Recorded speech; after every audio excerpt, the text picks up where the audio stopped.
Oppo அவங்களோட ஏ சீரியஸில் இப்போ புதுசாக A6s அப்படிங்கிற புது 5G ஸ்மார்ட் ஃபோன் இப்போ லான்ச் பண்ணியிருக்கிறாங்க.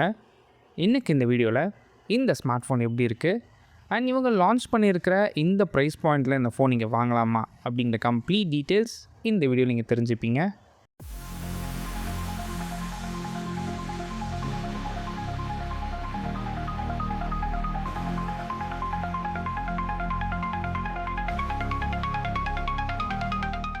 ஃபர்ஸ்ட் நான் பார்க்குறது டிசைன் பொறுத்த வரைக்கும் பெரிய சேஞ்சஸ் இல்லை, ரொம்ப சிம்பிளாக இருக்குது. இந்த டிசைன் பற்றி நீங்கள் என்ன நினைக்கிறீங்க அப்படிங்கிறது கீழே கமெண்ட் பண்ணுங்கள். இந்த ஃபோனோட சைஸ்ன்னு எடுத்துக்கிட்டிங்க அப்படின்னா உங்களுக்கு 6.75 இன்ச்சஸ்க்கான IPS LCD பேனல் யூஸ் பண்ணியிருக்கிறாங்க. அண்ட் ரிசல்யூஷன் பொறுத்த வரைக்கும் வெறும் HD+ தான். ஃபுல் HD கொடுத்துருக்கணும், பட் கொடுக்கல.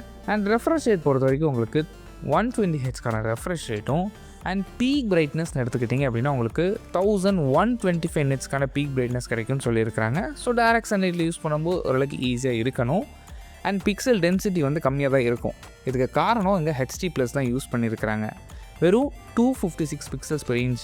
இதனால் பிக்சல்ஸ் ஷார்ப்பாக இருக்காது. நீங்கள் பார்க்குற வியூயிங் கண்டென்ட்ஸாக இருக்கட்டும், இல்லை பார்க்குற இமேஜஸ் இல்லை வீடியோஸ் எதுவாக இருந்தாலுமே உங்களுக்கு பிக்சல்ஸ் அதிகமாக தெரியறனால அந்த ரெசல்யூஷன் உங்களால் என்ஜாய் பண்ண முடியாது. அண்ட் இந்த டிஸ்பிளேக்கு HDR பென் சப்போர்ட் இருக்குது.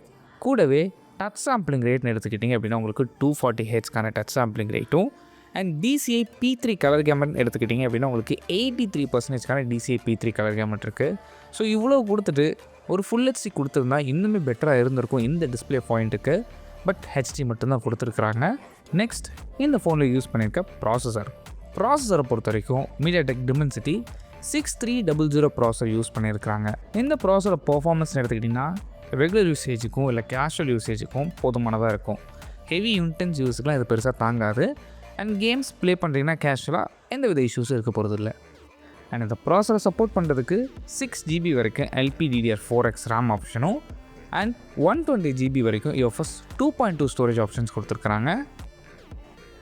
அண்ட் கேமராஸ்னு எடுத்துக்கிட்டிங்க அப்படின்னா இங்கே 50 மெகாபிக்சலுக்கான ப்ரைமரி ஷூட்டர். இந்த ஷூட்டரோட அப்பேச்சர் பொறுத்த வரைக்கும் f1.8 கொடுத்துருக்குறாங்க. அண்ட் செகண்டரி ஷூட்டர் தேவையே இல்லை ஷூட்டர் தான். ஃப்ரண்ட் ஃபேஸிங் கேமரா பொறுத்த வரைக்கும் உங்களுக்கு 5 மெகாபிக்சலுக்கான ஃப்ரண்ட் ஃபேஸிங் கேமரா. இதோட அப்பேச்சர் பொறுத்த வரைக்கும் f2.2.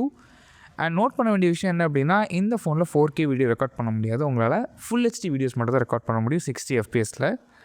அண்ட் பேட்ரி பொறுத்த வரைக்கும் இங்கே 6500 mAhக்கான பேட்ரி சப்போர்ட் பண்ணுறதுக்கு உங்களுக்கு 45 வாட்ஸ்க்கான ஒயர்ட் ஃபாஸ்ட் சார்ஜிங் சப்போர்ட் இருக்குது. அண்ட் ஃபிங்கர் பிரிண்ட் சென்சார் பொறுத்த வரைக்கும் ஃபோனோட சைடில் கொடுத்துருக்காங்க, அதாவது பவர் பட்டனே சேர்த்து கொடுத்துருப்பாங்க. அண்ட் சாஃப்ட்வேர் சைடு எடுத்துக்கிட்டிங்கன்னா அந்த ஃபோன் இன்னுமே Android 15 ரன் ஆகுது. அட்லீஸ்ட் Android 16 கொடுத்துருக்கலாம். பிகாஸ் இந்த மாதிரி ஃபோன்ஸ் எல்லாமே எந்த அளவுக்கு அப்டேட் வரும்னு தெரியாது. ஸோ அப்படி கொடுக்கும்போது லேட்டஸ்ட் Android வெர்ஷன் கொடுத்துருந்தா நல்லா இருந்திருக்கும். அண்ட் இதுக்கு மேலே ஓப்போவோட ஓன் UI-யான ColorOS வெர்ஷன் 15 இங்கே அப்ளை பண்ணியிருக்கிறாங்க.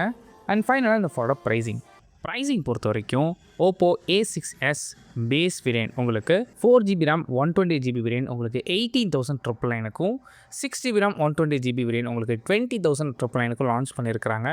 இந்த 4GB RAMலாம் மன்னிக்கவே முடியாத அளவுக்கு ப்ரைஸ் பண்ணியிருக்கிறாங்க. பிகாஸ் இந்த ப்ரைஸில் நீங்கள் வந்து 4GB கொடுக்குறது ஒரு யூஸே இல்லாமல் தான் இருக்கும். அட்லீஸ்ட் மினிமம் 6GB கொடுத்தது பெட்டராக இருந்திருக்கணும். ஸோ இந்த ப்ரைஸில் இந்த ஃபோன் நீங்கள் வாங்கலாமான்னு கேட்டிங்கன்னா உங்களுக்கு கண்டிப்பாக ஒரு Oppo ஃபோன் தான் வேணும், இதே ஸ்பெசிஃபிகேஷன்ஸ் வேணும்னு நினச்சிங்கன்னா ஓப்போவில் K14X அப்படின்னு ஒரு மாடல் லான்ச் பண்ணியிருந்தாங்க.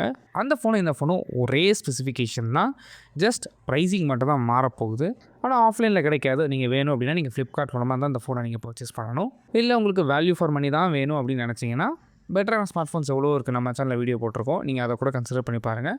இல்லை ஓப்போ ஃபோன் தான் வேணும் அப்படின்னா நீங்கள் K14Xே நீங்கள் ட்ரை பண்ணி பார்க்கலாம். நீங்கள் என்ன நினைக்கிறீங்க?